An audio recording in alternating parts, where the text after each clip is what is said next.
right. Good morning, everybody. Today is Wednesday, December 13th, 2017. And this is Before the First Cup with Jules here on UCY.TV. Happy Wednesday, everyone. It is an icy 15 degrees with blowing snow with a wind chill of -9 here in upstate New York. So where do we leave off? Yesterday, we titled the show DARPA, Gene Drives, Bill Gates, UN, CRISPR, Chimeras, and Facebook Psych. We looked at a lot of different things. We found that there was a release of FOIA files called the Gene Drive files that looked at DARPA as being the largest contributor to Gene Drive funding technology. And then Bill and Melinda Gates Foundation were caught with their hands in the cookie jar hiring a PR firm to try to manipulate the UN's decision on whether or not to allow gene drives or to consider them a WMD. We also looked at CRISPR being a part of gene drives. CRISPR is the technology behind them. And CRISPR, they have now found a way to CRISPR genes to flip switches without actually cutting DNA. And remember, that was the big drawback to CRISPR, is that they had all these off targets that they hadn't intended.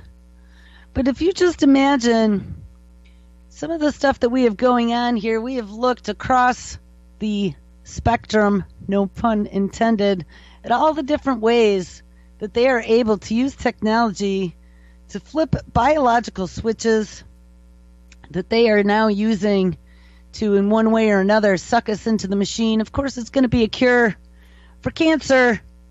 We talked about that a very long time ago, how we postulated that would be the one way that maybe people would step right up. And I just saw a Pew Research study, some excerpts from it the other day, that it talked about that is the one thing in looking at the American public that people aren't so leery about with accepting technology as a daily part of their existence, as it's blending and merging with biology. So we had looked at a couple stories at the end of the show about Facebook executives. There's been a lot of this lately, of people who have been in the industry for a long time and are now seeing some of the effects that melding technology with our lives has created. And we did not get through the second executive yesterday, so I'm going to start there. We're going to spin it off in a couple different directions. All right, so anyway, this is out of Gizmodo. And there was a former Facebook executive, and that was Sean Parker, who Camille reminded me, I knew he had something to do with CRISPR, and he was involved in funding some sort of CRISPR cancer research. But the second executive, and I could not properly pronounce his name, he kept making me stumble, is now coming out saying that we are being programmed. So this is the year everyone, including founding executives, began publicly questioning the impact of social media on our lives. And I would even extend that further than social media, but social media just being one application of many. Last month, Facebook's first president, Sean Parker, opened up about his regrets over helping create social media as we know it today. And now Klamath Pilapia, former vice president of user growth, also recently expressed his concerns.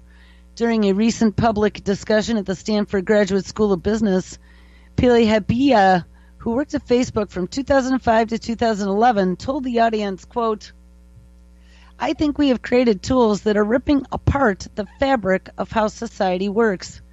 Some of his comments seemed to echo Parker's concern, and Parker said that the social media creates, quote, a social validation feedback loop by giving people a little dopamine hit every once in a while to get them to chase that dangling carrot because someone liked or commented on a photo or a post or whatever. So just days after Parker made those comments, Pilapia told the Stanford audience, the short-term dopamine-driven feedback loops we've created are destroying how society works because it's addicting them all to the machine. No civil discourse, no cooperation, misinformation and mistruth. And it's not an American problem. This is not about Russian ads. This is a global problem. There's no fake news involved here. We're going to talk a little bit about some of this new AI fakery that they're messing with that's going to make you question what's real and what is not. I have that story queued up a couple in the future here, so let's finish this. It's as if Parker and Pilipia got together at a bar that week to work out their inner demons, and when the host asked Pilipia if he was doing any soul searching in regards to his role in building Facebook, he responded, quote, "I feel tremendous guilt. I think we all knew in the back of our minds, even though we feign this whole line of, like, there probably aren't any unintended consequences. If I think deep back to the recesses, we kind of knew something bad could happen. But I think the way we defined it was not like this." When we read this story yesterday, I'd actually pointed out that seems to be a lot of what has been echoing through many people's minds who have come back through the day and worked their way through helping to build this machine. Everything that is happening right now, we're going to end the show up looking at a whole spate of technologies that are coming. Everything that is happening right now all came from that happened before. And many of us who were sucked into being part of the technology infrastructure that helped construct what we have today are now saying, wait a second, this is not what we had planned. Remember, I told you it was like the rebels in Star Wars. Back in the day, there was no education to get into computer science. A computer science degree when I was in college was called electrical engineering. Okay? Those were the people who became computer scientists. There was no CS degree where you learned applications. That was part of the electrical engineering program. So anyway, he went on to continue what, quote-unquote, this is, because it wasn't defined like this. And it says, so we are in a really bad state of affairs right now, in my opinion. It is eroding the core foundation out how many people behave in between each other. And I don't have a good solution. My solution is that I just don't use these tools anymore. I haven't for years. Speaking more broadly on the subject of social media, Pilipia said that he does not use social media because he, quote, innately didn't want to get programmed. And as for his kids, quote, they are not allowed to use this shit. That's where I got cut off. Then he got even more fired up. Quote, your behaviors, you don't realize it, but you are being programmed. It was unintentional, but now you got to decide how much you are willing to give up, how much of your intellectual independence, he told students in the crowd. And don't think, oh yeah, not me, I'm fucking genius, I'm at Stanford. You're probably the most likely to fucking fall for it. Wow, this is pretty amazing. He said this to the kids. You are fucking checkboxing your whole goddamn life.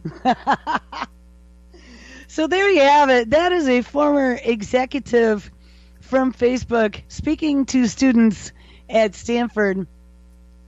So I don't know. There was another story, and this one came out of The Verge. This is about the same speech that he gave, and I don't know how much different this is. Well, we'll see here for a minute. His criticisms were not only aimed at Facebook, but the wider online ecosystem.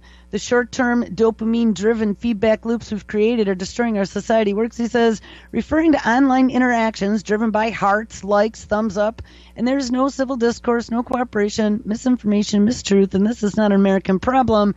This is a global problem. And it is.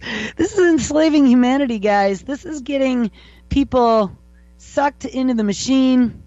And as we are interacting with the machine, they are taking all of those interactions and mapping them as behaviors. And that's where we're going to get into. We've spent some time looking at behavioral biology. That was a lecture from the Stanford professor, interestingly enough. And a lot of these universities are spending lots of time and effort trying to reverse engineer the brain to create a better artificial intelligence, and that would include institutions such as DARPA as well. So a story came out of MIT Technology Review. This was pretty recent, October 12th, 2017. Inside the moonshot effort to finally figure out the brain. AI is only loosely modeled on the brain, so what if you wanted to do it right?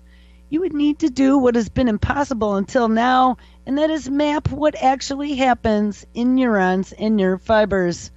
Here's the problem with artificial intelligence today, says David Cox.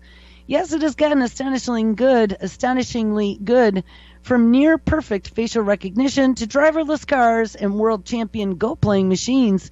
And it is true that some AI applications don't even have to be programmed anymore, and that would be like Google's Deep Brain or Deep Mind, which is teaching itself. They are based on architectures that allow them to learn from experience. Yet there is something clumsy and brute force about it, says Cox, a neuroscientist at Harvard. To build a dog detector, you need to show the program 1,000 things that are dogs and 1,000 things that aren't dogs. My daughter only has to see one dog. I think we did read this before. It's all right. It's a good lead in here. And as happily pointed out, puppies ever since, and the knowledge that today's AI does manage to extract from all that data can be oddly fragile. So it can pick up puppies. Oh no, his daughter can pick up puppies.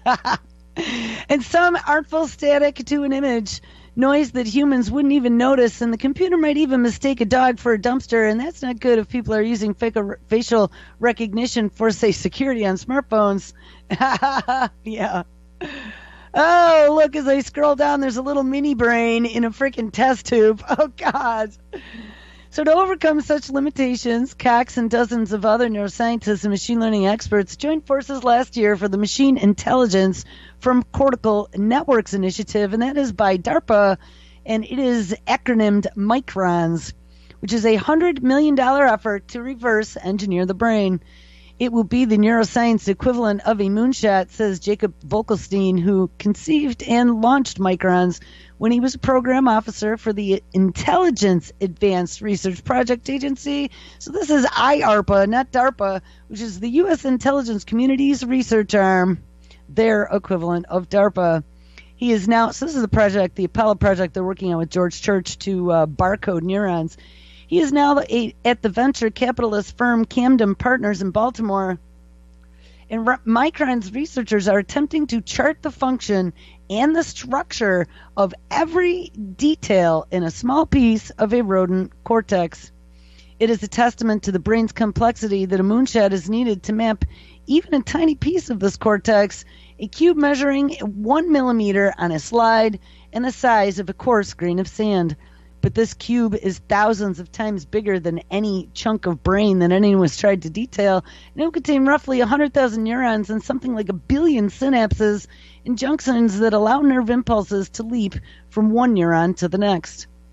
It's an ambition that leaves other neuroscientists awestruck, and of course, guys, doing all of this is to figure out all the secrets so then they can start putting in little neural dust motes to connect all kinds of statistics and behavioral analyses and chemical and hormonal analytics from your person into a database to have full control, whether it be remotely controlling or manipulating you as a biological organism.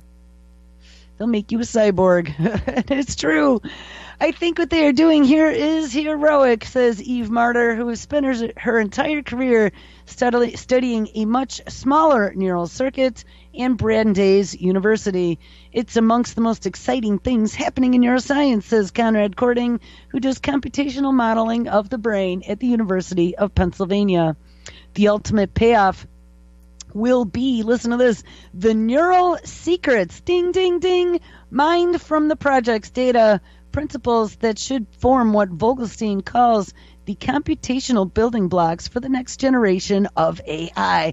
And yes, that next generation of AI is what Ben Goertzel called artificial general intelligence. That's the stuff that Kurzweil talks about, where we're going to be able to connect our neocortex to this superhuman brain full of knowledge.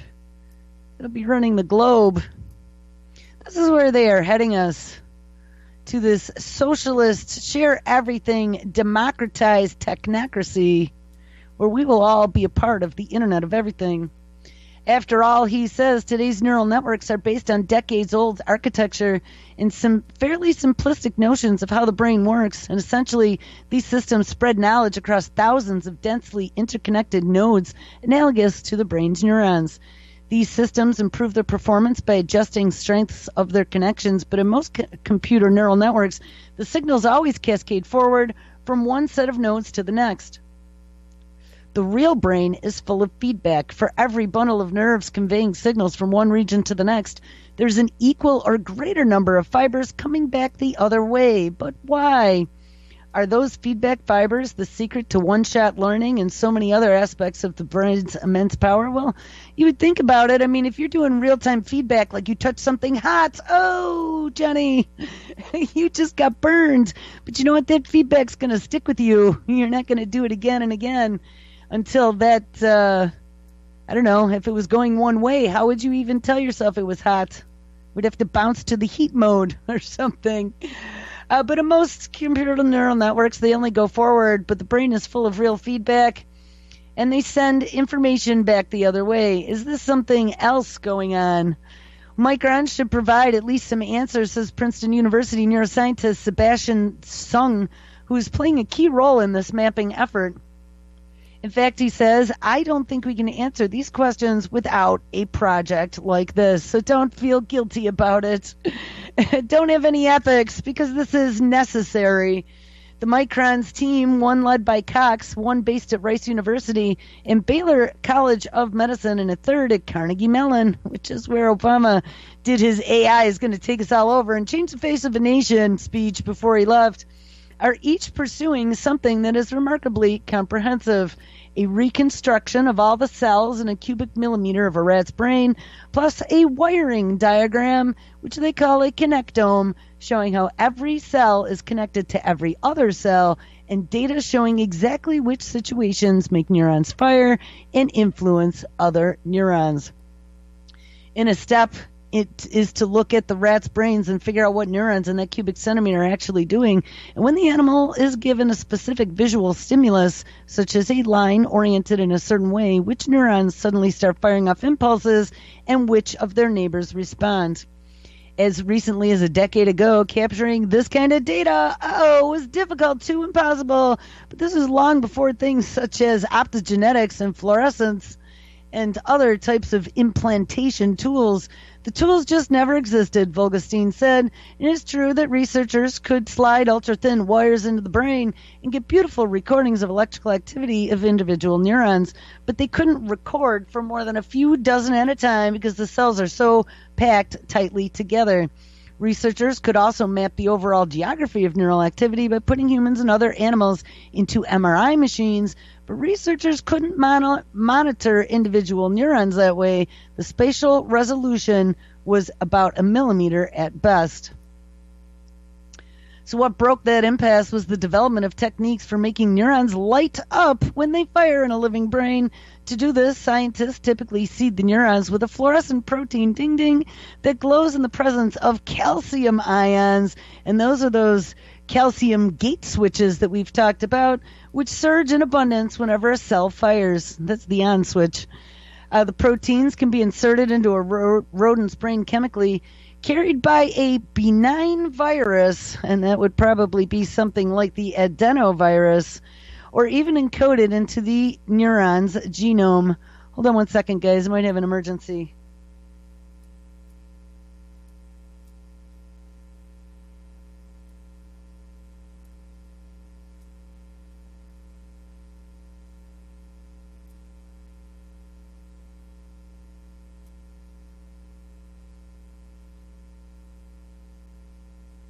Sorry, guys, that was my dad, and he hasn't been feeling too well, so I was a little worried there for a second, but he forgot I was doing my show. All right, anyway, so the proteins can be inserted into a rodent's brain chemically, carried by a benign virus, which is probably that adenovirus, or even encoded into the neuron's genome. The fluorescence can then be triggered in several ways, perhaps the most useful by a pair of lasers, ding ding, that's optogenetics, that pump infrared light into the rat through a window set into its skull. The infrared frequencies allow the photons to penetrate the comparatively opaque neural tissue without damaging anything before getting absorbed by the fluorescent proteins. The proteins, in turn, combine energy from two of the infrared photons and release it in a single visible light photon that can be seen under any ordinary microscope as the animal looks at something or performs any other numbers of actions. We also found out they were remotely controlling mice in that way as well. I think they might have even if somehow had that connected to mind control by the controller that was manipulating these mice and making them turn right or left. So where do we go from here? I don't know, guys. So they're learning all about manipulating the brain. We also read about some of the stuff that DARPA was doing. The U.S. military, and remember DARPA and IARPA are financing a lot of this research so they can use it to control things such as your moods.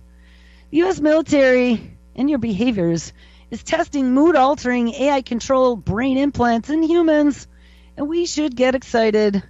Currently, DARPA is funding 2 teams which are running preliminary trials of brain implants that can be used as specialized algorithms to detect patterns linked to mood disorders. These devices are able to deliver electrical impulses that can supposedly shock the brain back into a healthier state. And research about these closed-loop brain implants was presented at the Society for Neuroscience meeting in Washington, D.C. There are hopes that this technology could provide new ways to treat mental illness that goes beyond the capabilities currently available in therapy. The use of brain implants to deliver electrical pulses is referred to as deep brain stimulation, and it is already used to treat ailments like Parkinson's disease. However, while there's been some evidence to suggest that the constant stimulation could help with chronic depression, one major study saw no improvement at all. And that's where they decided to give AI the ability to determine when your chemical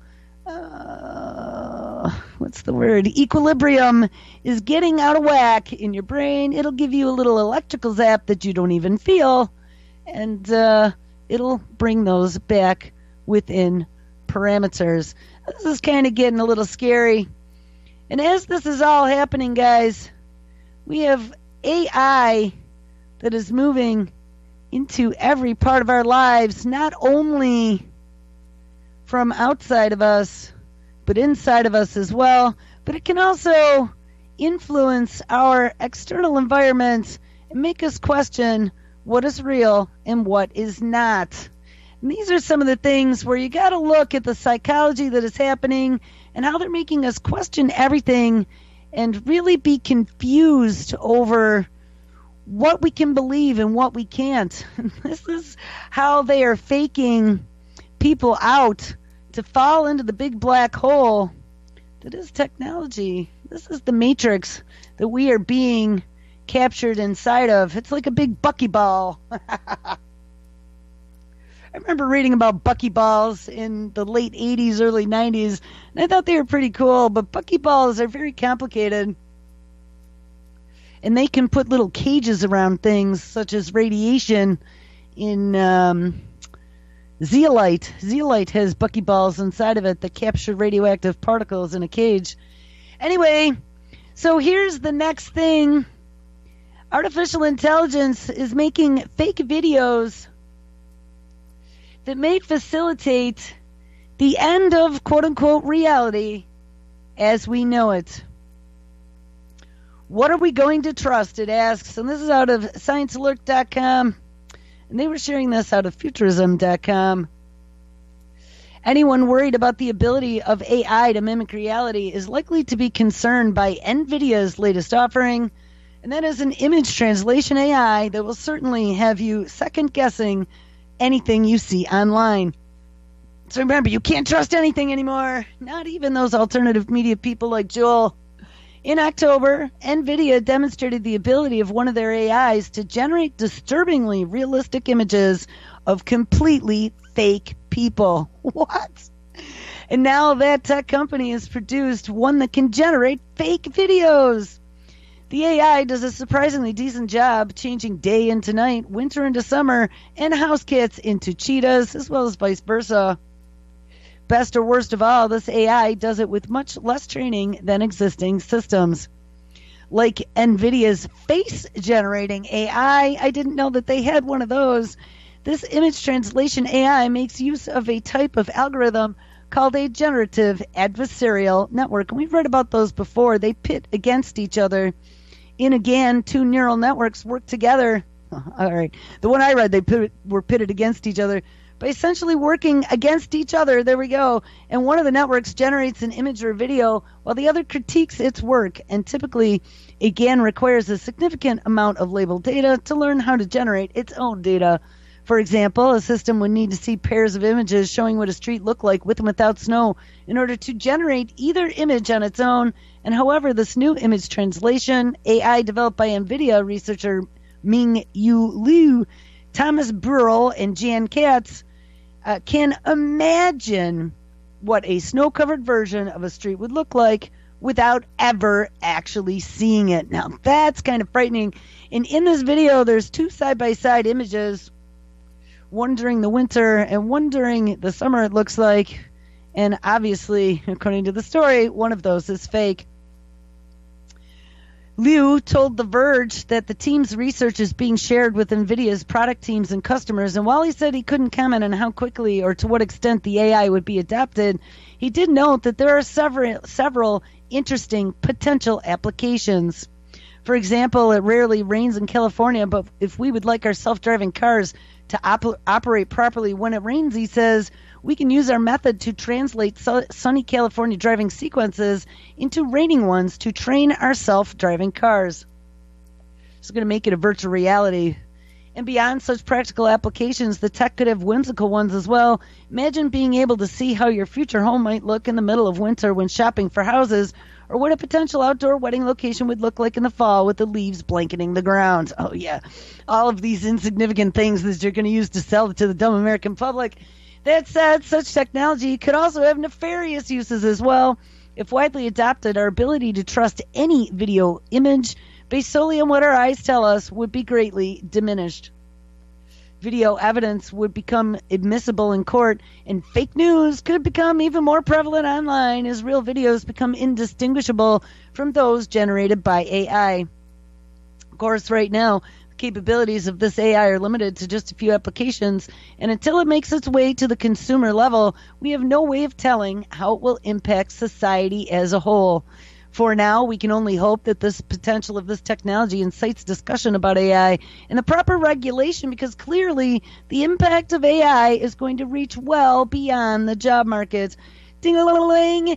And guys, AI is going to be invading our lives more than you ever know. This coming Internet of Things is going to connect every facet of our existence to the machine so it can monitor, bag, and tag your biometric functions to be able to tell whether or not, remember they always told us that this new 21st century healthcare push to be able to determine when you are getting sick before it actually happens is like gauges in a car. That's what they want to do.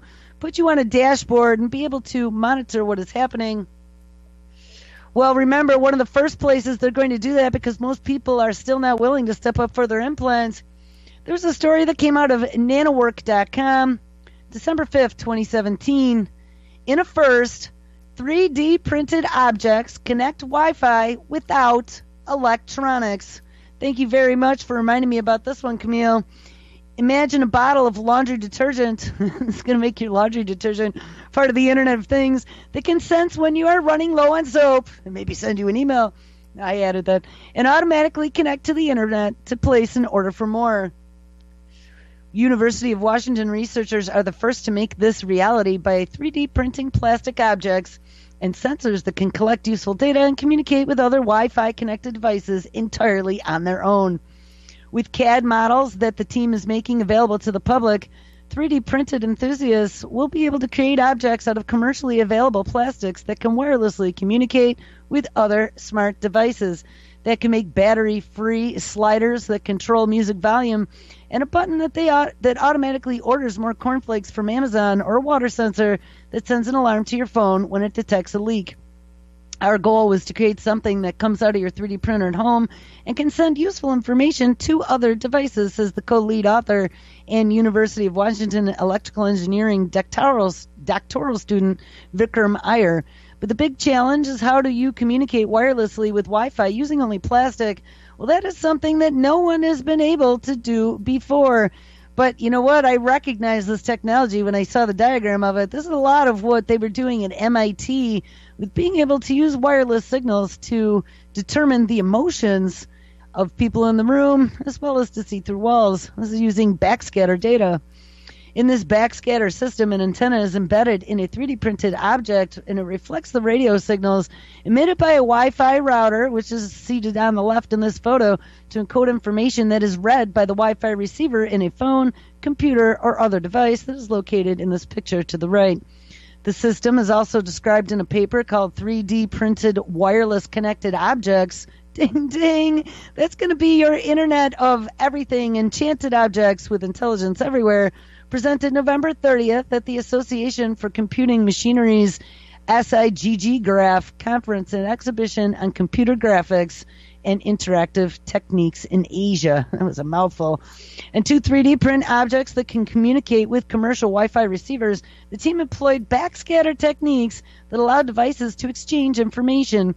In this case, the team replaced some functions normally performed by electrical components with mechanical motion activated by springs, gears, switches, and other parts that can be 3D printed, borrowing from principles that allow battery-free watches to keep time. Backscatter systems use an antenna to transmit data by reflecting radio signals emitted by a Wi-Fi router or other device, and information embedded in those reflected patterns can be decoded by a Wi-Fi receiver. In this case, the antenna is contained in a 3D printed object made of conductive printing filament that mixes plastic with copper. Just like a clock. So this is crazy. Information in the form of ones and zeros is then encoded by the presence or the absence of a tooth on a gear. Energy from a coiled spring drives that gear system, and the width of that pattern of the gear teeth control shows how long the backscatter switch makes contact with the antenna, creating patterns of a reflected signal that can be decoded by the Wi-Fi receiver. And honestly, guys, this is way deeper than what I want to get into, how they are printing wireless into plastic objects. But where you're going to find 3D printed plastic objects and walls and floors and probably furniture at some point in the future is going to be in places such as these new futuristic smart cities that are starting to pop up all over the world. We looked at Neom, and that was the Saudi Arabian city, as well as Belmont. At the time, I didn't know the name, and that is Bill Gates' investment firm city in Arizona. Well, I want to look today, since we got about half the show left here, and I really didn't have a lot of research done for today, but it's because I've been working, and I've been really busy working on trying to get some writing done. I told you I have a co-author that approached me, so we've been working on a few collaborative efforts, the second of which was published today at techspot.com. It's actually one of the top stories on the front page, called The Last Mile to Civilization 2.0, Technologies from Our Not Too Distant Future. And you know, when I was reading through this morning, I had to kind of chuckle to myself, because this technology that we were talking about sounded like it was right out of an episode of Before the First Cup, except this time in writing. So we're going to cover this for the rest of the show. 5 futuristic technologies you might not know about. We should put in parentheses, unless you are a listener to Before the First Cup. Developments in big data and biotech are ushering in a new age of consumer electronics that will bring civilization toward being a connected Internet of Things. As technology migrates from our desktops and laptops to our pockets and our bodies, databasing and deep learning will allow for society to be optimized from the micro to the macro. Here are 5 technologies that may not be on your radar today, but they are sure approaching closer and are expected to become very relevant very soon. Number 1, smart voice analytics. And we've talked about these many times before. Siri, is there a doctor in the house? Smartphones and wearables could be equipped with software that is capable of diagnosing mental and physical health conditions spanning from depression to heart disease by listening for biomarkers through the sound of your voice. Researchers are developing new ways to use machine learning for analyzing tens of thousands of vocal characteristics, such as pitch, tone, rhythm, rate, and volume, to detect patterns associated with medical issues by comparing them against voice samples from healthy people. Founded in 2012 and backed with $10 million in funding over the last 4 years, Israeli-based Beyond Verbal. We covered these guys. They have cell phone applications with little colored smiley faces or unhappy faces to tell you about your emotions when talking to someone on the phone. Is chief among startups who created the voice analytic technologies that can track disease and emotional states. The company claims that its patented mood detector is based on 18 years of research about mechanisms of human intonations from more than 70,000 subjects across 30 languages. Beyond Verbal is developing an API to interface with and analyze data from voice-activated systems like the ones you have in your smart homes, cars, digital assistants like Alexa and Siri, or any other IoT device. So think about that. Siri, order me some cornflakes. Oh, it appears to me, Jewel, that you sound a little bit depressed today. We'll have to get you your newest dose of Soma. And as a part of its outreach, the company is also doing research with the Mayo Clinic and has expressed interest in working with organizations such as the Chan Zuckerberg Initiative. We talked about them as well, trying to map every cell in the body, the Cell Atlas. Similarly, Sandhi Health out of Boston, Mass. also aims to have a voice analytics AI installed on devices and is seeking people, if anyone wants to step right up, to provide samples through its smartphone application. The company's platform can detect audible changes in the voice and is already being tested by hospitals and insurance companies to remotely monitor and diagnose mental and physical health in real time. Long term, the companies are looking at how historical patient records can be integrated in the age of AI and big data. And in addition to privacy concerns, the ability for patients to fake vocal properties remains an obstacle that researchers are working to overcome. Now, remember, when we first read about this, I was kind of laughing that we're going to have to talk like this all the time. But now they're trying to overcome people like me who are throwing wrenches into the machine.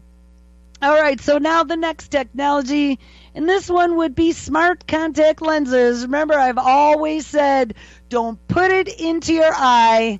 You have that optic nerve that's a direct connect to the brain. Once they get into your brain, they can do pretty much anything. Blink once for a yes and twice for augmented vision. Researchers, including those at Google, Samsung, and Sony, are developing sensors and integrated circuits that are compact and biocompatible enough to be used in smart contact lenses, and it's thought that such devices could be used for a variety of mainstream applications, such as capturing photos, or videos, augmented reality, enabling enhancements like image stabilization and night vision, or even diagnosing and treating diseases. For it to be comfortable, the lens must be compact in diameter and thickness, which presents many design challenges, particularly when it comes to power delivery. Standard chemical-based batteries are too large and risky for use in contacts, so researchers are looking to near-field inductive coupling in the short term, while long-term solutions could involve capturing solar energy, converting tears into electricity, or using a piezoelectric device that generates energy from eye movement. Eye movements such as blinking could also be used to interact with the lens, and Sony has a patent describing the technology that can actually distinguish between voluntary and involuntary blinks. Although they are nascent, products in this category are already beginning to appear, including a compact heads-up display developed by Innovega. Called eMacula and formerly called iOptic, the prototype has been purchased by DARPA, wouldn't you know it, and combines contact lenses with a set of glasses that essentially serves as a projection screen. The contact lens is a special filter that enables the eye to focus on an image projected on the glasses while still being able to see the surrounding environment. In addition to military applications, if approved by the FDA, Innovega says the kit could be useful for gaming and 3D movies. All right, we got to find a way to sell it to the public. And elsewhere, the FDA has already approved a contact by SensiMed that can measure eye pressure in glaucoma patients, Google has filed patents for contacts such as those that can track glucose levels, and researchers at UNIST are exploring the same subject, while the University of Wisconsin-Madison is also working on autofocusing lenses that can replace bifocals or trifocals.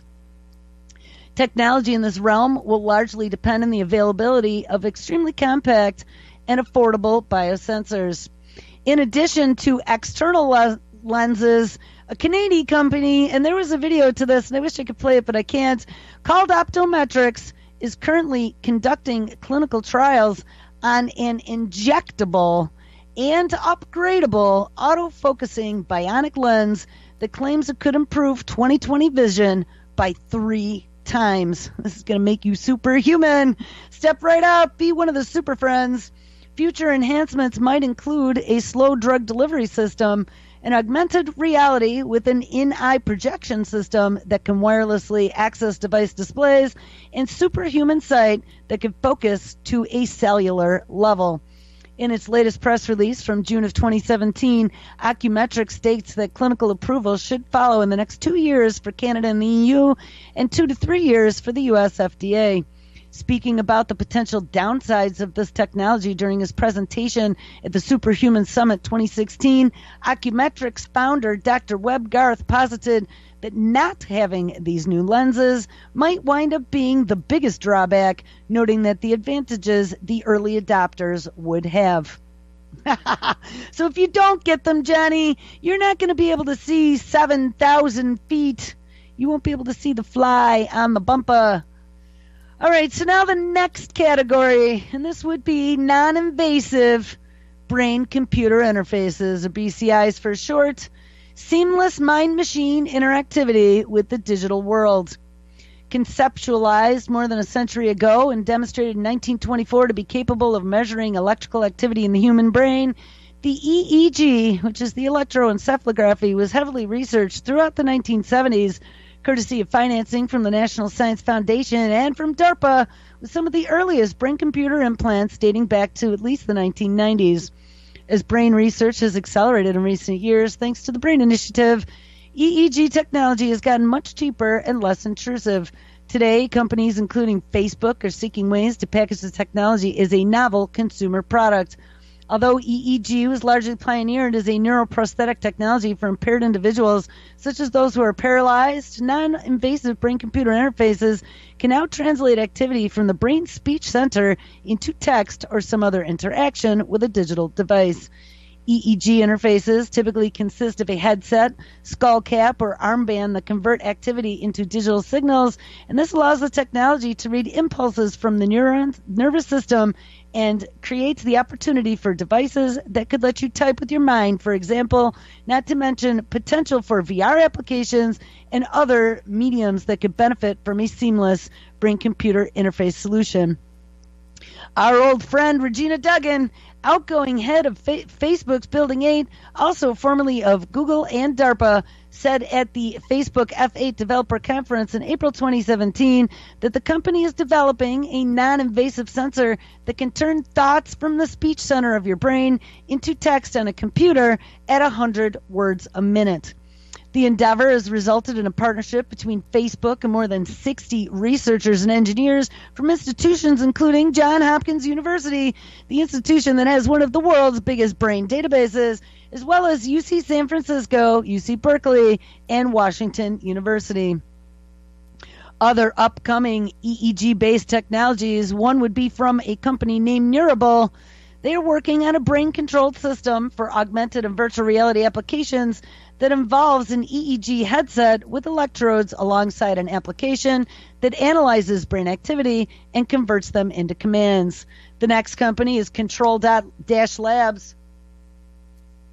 And we read an interview with these guys before. They use an armband to read electrical signals from the arm, which has motor neurons so complex that they are compared to speech, making them an ideal candidate for interfacing with computers and mobile devices. Number 3 company is Emotive, and we've read about these guys. They employ a 5 or 14-channel EEG headset for brain monitoring and cognitive assessment, which can be used for brain control technology, brain wellness assessments, brain research and education, as well as to reveal emotional reactions to products by consumers. Number 4 is NeuroSky, and we linked to each of those in the article. So if you're more interested in any of these technologies, you can go check that out.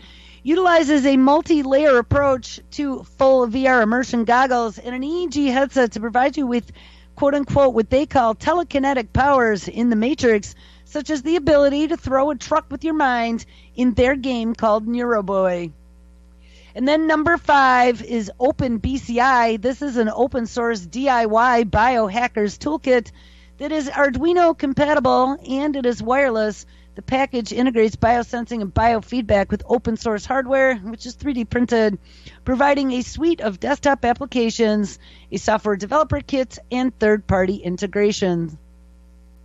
Given that brain scans are more individual than fingerprints, and we've read about that before, EEGs may eventually prove useful as a method of biometric identification. Step right up, put on your headset, play your game. We're not recording your brain scan for future use, and historical data from those scans could be used to evaluate trends in an individual's electrical signaling, revealing their levels of stress, focus, or excitement, or more detailed information such as recognizing your undiagnosed neuropsychiatric illnesses. That's all I think about. All right, so got about 10 minutes left, and we got one more page to go. The next section is titled Nanobots, Neural Dust, and Smart Dust, Biohybrid DNA Bots, and Other Creepy Crawlies. Often depicted as mini metallic spaceships in science fiction, most of today's nanobots are actually created from algae, bacteria, DNA, and other organisms already occurring in nature. Scientists and engineers discovered long ago that piggybacking on nature by controlling a biological organism is easier than building one from scratch with the same dexterity. And then we linked to videos on the cyborg roach, the cyborg beetle, and the dragonfly eye cyborg dragonfly. These types of nanobots are currently being used, and that would be not the cyborg roaches, beetles, and dragonflies, but the algae, bacteria, and DNA nanobots are currently being used in humans to target cancerous tumors and can be remotely controlled with magnetic pulses or ultrasound after being injected into the bloodstream near the targeted area, usually in oxygen-depleted zones, to carry some sort of drug payload. Key examples of these technologies would be magneto-aerotactic bacterial nanobots. These are new nanorobotic agents capable of navigating through the bloodstream. And remember, this is one of Kurzweil's favorite things to always talk about, with nanobots in your blood, to administer a drug with precision by specifically targeting the active cancerous cells of tumors. These legions of nanorobotic agents were actually composed of more than 100 million flagellated bacteria. Remember when we talked about those legions of nanobots? Well, here they are. And they are therefore self-propelled and loaded with drugs that are moved by taking the most direct path between the drug's injection point and the area of the body to cure. Number 2 would be algal-based nanobots. This is another remote-controlled biodegradable cancer-killing nanobot. This time it's made from spirulina algae with fluorescent and magnetic properties for tracking and to control it to remote areas of the body. And number 3 would be DNA-based nanobots. We've read about these before as well. Made of DNA, this creation is capable of performing nanomechanical tasks such as finding, carrying, and sorting molecular cargo like chemicals by using their nucleotide arms, hands, legs, and feet to perform tasks and walk around. They are smart enough to work alongside other bots in the same area without interfering with their tasks. And it could be used to deliver medicines throughout the body, transporting gene editing tools like CRISPR, or for other programmable therapeutics. Bio-based solutions represent a bulk of the nanotech in this category, and scientists believe that these types of bots could eventually be programmed with as much detail as full-sized mechanized robots. However, raise an eyebrow, researchers are also exploring nanobots made with electronics such as neural dust. which is perhaps best described as a Fitbit for the nervous system. Created from CMOS circuits and sensors, NeuroDust uses ultrasound to power a 3-millimeter wide implant that can wirelessly track and transmit real-time data from nerves, organs, and muscles. Development of NeuroDust took rise with funding from DARPA, of course it did. In a 2013 UC Berkeley paper titled NeuroDust, an ultrasonic low-powered solution, conceptualizes a mature version of this technology, which could then be used to create an implantable brain-machine interface with ultrasonic sensors that can stimulate specific brain areas. Our bodies are quite permeable by ultrasound, and DARPA envisions that ultrasonically powered brain implants with biosensors may one day be used to monitor your health and regulate your bodily functions, ranging from your bladder control to the movement of prosthetic limbs. No, you can pee it. And eventually enabling the self-healing of the body and the mind through so-called electroceuticals, which was a lot of that Elect RX program. Before NeuroDust, DARPA also financed research through Berkeley in 1998 to create the all-ever-present Smart Dust, technically known as micro-electromechanical sensors, or MEMS for short, which is essentially an IoT device that can be placed anywhere in the environment to wirelessly monitor changes such as light, vibrations, temperature, humidity, magnetism, or chemical signatures, acting as nerve endings in an ad hoc distributed network that provides full spectrum intelligence. All right, and last but not least, where is this all heading? Well, this is all heading to 5G, enabling the massive Internet of Things and smart cities, where you will be able to connect your wireless virtual reality from your smart contact lenses with your smart cells outside of your bedroom window. Rolling out over the next few years, 5G is expected to transform the world with its ever-present wireless connectivity that will enable a smart grid of IoT devices comprised of nearly everything on Earth, which could eventually facilitate an intelligence that runs alongside everyday life, monitoring and reacting from a smart city's central autonomous control center. Google, Facebook, Qualcomm, Verizon, AT&T, Nokia, and Samsung are some of the companies contributing toward the 5G network, not to mention interest from governments around the globe. China, Japan, and South Korea are currently leading in the deployment of 5G, while the U.S. and Europe are lagging a bit behind with projections for worldwide networks by the early to mid-2020s. Planned for meeting global sustainability goals, ding ding, 5G connected cities pave the way for technologies such as autonomous delivery drones, self-driving shuttles, always-on IoT sensors, and biometric identification. Transportation could be intelligently directed in real time according to traffic levels and environmental conditions. Predictive surveillance cameras could report suspicious activity before crimes actually occur, while every morsel of data could be collected, analyzed, and used for the betterment of all. Welcome to your future utopia. Cisco, who's been in this game for a very long time, is a prime example of organizations focusing on technologies in this realm. I used to do Cisco engineering, so I kind of laugh because if I were still doing engineering, I would probably be engineering smart cities. The company has been speaking about the Internet of Everything for more than a decade, even back when I was an engineer. We used to laugh at them when they said that. And it was recognized as the #1 smart city supplier in a 2017 report by Navigant Research. Since 2015, the company's IoT platform called Cisco Kinetic has been adopted by cities including Copenhagen, Paris, Kansas City, Las Vegas, Schenectady, Adelaide, Australia, Budapest, Hungary, Drupkov, Croatia, Treksin, Slovakia, as well as Bangalore and Jaipur in India. Cisco Connect is one of several unified IoT platforms being purpose-built to extract, compute, and move data to the right place at the right time in a given ecosystem. And by actively extrapolating and applying rules to information, these platforms can provide horizontal data aggregation and act as a multi-cloud, multi-party, multi-location IoT data fabric. That's the cage. It's going to be made out of carbon nanoparticles, which is useful for furthering smart city initiatives, driving better business outcomes, and watching everything you do every minute of your lives. While many localities are investing in big data platforms, several projects are underway to construct new smart cities from backing from major technology partners, including Alphabet, Cisco, NVIDIA, Alibaba, Beidou, and Billy Gates. And then we outline 5 key cities. One is Alibaba's City Brain in Hangzhou, China. We read about this one.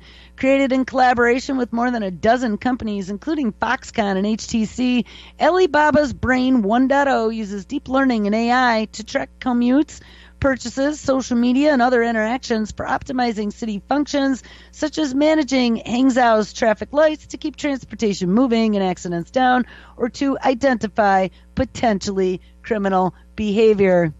Then we have Neom in Saudi Arabia. AI, created by AI for AI, expected to span 10,000 square miles along the coast of the Red Sea toward Jordan and Egypt.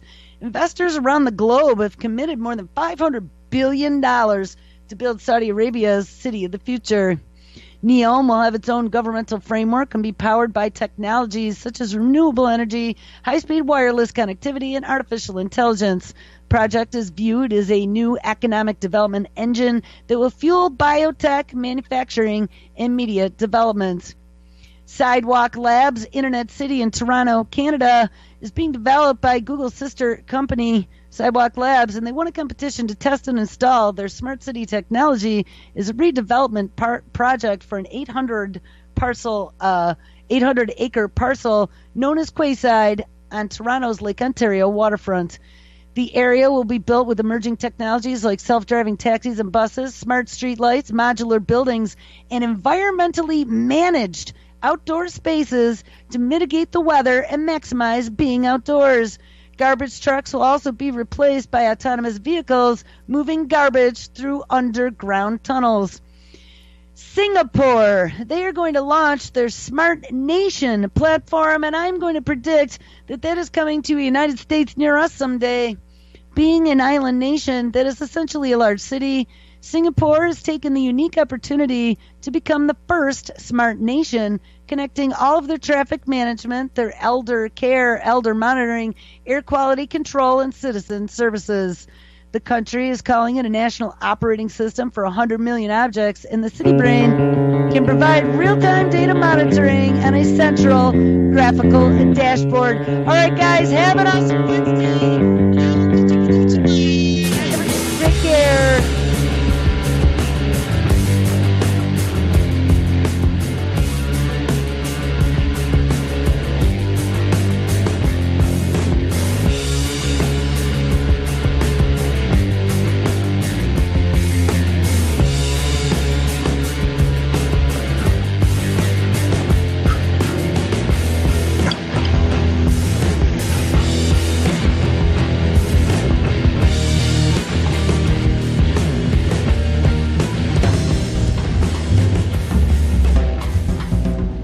My name